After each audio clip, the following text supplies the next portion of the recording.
গুৱাহাটীৰ পৰা ইয়াত পাইছোহি। ডিগবৈ সমষ্টিৰ প্ৰত্যেকগৰাকী নাগৰিকলৈ মই চৰণ চুই সেৱা জনাইছোঁ। যোৱা 10 বছৰ আপোনালোকৰ আশীৰ্বাদ, আপোনালোকৰ সহযোগিতাৰ কাৰণেই 10 বছৰ প্ৰতিনিধি কৰিলোঁ। জানি অজানিতে যিসমূহ ভুল ত্ৰুটি হৈ গৈছে তাৰ কাৰণে আপোনালোকে সেৱা কৰিবলৈ মই মোৰ কোটি কোটি প্ৰণাম জনাইছোঁ। আৰু আজি তৃতীয়বাৰৰ কাৰণে ভাৰতীয় জনতা পাৰ্টীৰ এই টিকেটটো দিয়াৰ কাৰণে, মই প্ৰাৰ্থিত্ব পোৱাৰ কাৰণে মই প্ৰথমেই ধন্যবাদ দিম অসমৰ জনপ্ৰিয় মুখ্যমন্ত্ৰী, অসমৰ কমঠ মুখ্যমন্ত্ৰী, আমাৰ সকলোৰে হিয়াৰ আমঠু ডক্টৰ হিমন্ত বিশ্ব শৰ্মা ডাঙৰীয়ালৈ। আৰু তেখেতৰ কাৰণে এজাউৰি জুৰি হাত চাপৰি মাৰিব লাগে। যিজন ব্যক্তি আজি মুখ্যমন্ত্ৰী থকাৰ কাৰণে অসমত শান্তি আহিছে, অসমত প্ৰগতি আহিছে, অসমত উন্নতি আহিছে, আৰু সৰ্বত্ৰে প্ৰতিজন নাগৰিকেই প্ৰতিটো সুবিধা, প্ৰতিটো আঁচনিৰ পৰা তেখেতলৈ পাবৰ কাৰণে সক্ষম হৈছে। গতিকে তেখেতৰ আশীৰ্বাদৰ কাৰণেই আজি তৃতীয়বাৰৰ কাৰণে মই ভাৰতীয় জনতা পাৰ্টীৰ টিকেটটো মই পালোঁ। আৰু তাৰ পাছতে মই ধন্যবাদ দিম ডিগবৈ সমষ্টিৰ প্ৰত্যেকগৰাকী ব্যক্তিলৈ, প্ৰতিটো জাতি জনগোষ্ঠীলৈ।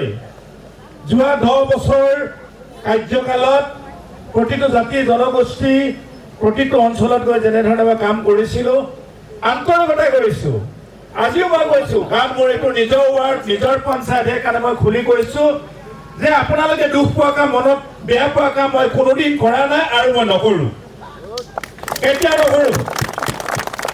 আৰু আপোনালোকে নিশ্চয় জানে মোৰ কাৰণে বহুত অপপ্ৰচাৰ, বহুত বদনাম, বহুত কিবা কিবি কৰিছিলে, কিন্তু আপোনালোকৰ আশীৰ্বাদ, গুৰুৰ আশীৰ্বাদ, মুখ্যমন্ত্ৰীৰ আশীৰ্বাদ থকাৰ কাৰণে সেই শত্ৰুবিলাক নাইকিয়া হ'ল। আজি প্ৰতিষ্ঠা কৰি পেলালে যে সুৰেন ফুকনে কাম কৰিছে বুলি। গতিকে তাৰ কাৰণে আপোনালোকক কোটি কোটি প্ৰণাম জনাইছোঁ। সাংবাদিক বন্ধুসকলক মই প্ৰণাম জনাইছোঁ, যিহেতু যোৱা সময়ছোৱাত প্ৰতিটো কামত আপোনালোকৰ সহযোগিতা পৰামৰ্শ মই পাইছোঁ। জ্যেষ্ঠ কনিষ্ঠ মই সকলোকে প্ৰণাম জনাইছোঁ। আৰু এই টিকেট পোৱাৰ ক্ষেত্ৰত মোৰ সতীৰ্থ বিধায়ক, অসম চৰকাৰৰ মন্ত্ৰী ৰূপেশ গোৱালা ডাঙৰীয়া, পীযুষ হাজৰিকা ডাঙৰীয়া, সতীৰ্থ বিধায়ক বলিন চেতিয়া ডাঙৰীয়া, দিলীপ শইকীয়া ডাঙৰীয়া, সৰ্বানন্দ সোণোৱাল ডাঙৰীয়া, মোৰ জ্যেষ্ঠ ভাতৃ প্ৰদীপ ৰামেশ্বৰ তেলী ডাঙৰীয়াক মই ধন্যবাদ দিছোঁ। আৰু মই ধন্যবাদ দিছোঁ মোৰ 3টা মণ্ডল, টিংৰাই মণ্ডল, ডিগবৈ মণ্ডল, আমাৰ বুঢ়ীদিহিং মণ্ডলৰ সভাপতিৰ নেতৃত্বত, আৰু মোৰ প্ৰত্যেকজন নিৰ্বাচিত প্ৰতিনিধি, কাৰণ মোৰ 1,47,000 ভোটাৰ আছে, সকলোৱে মই বিধায়ক।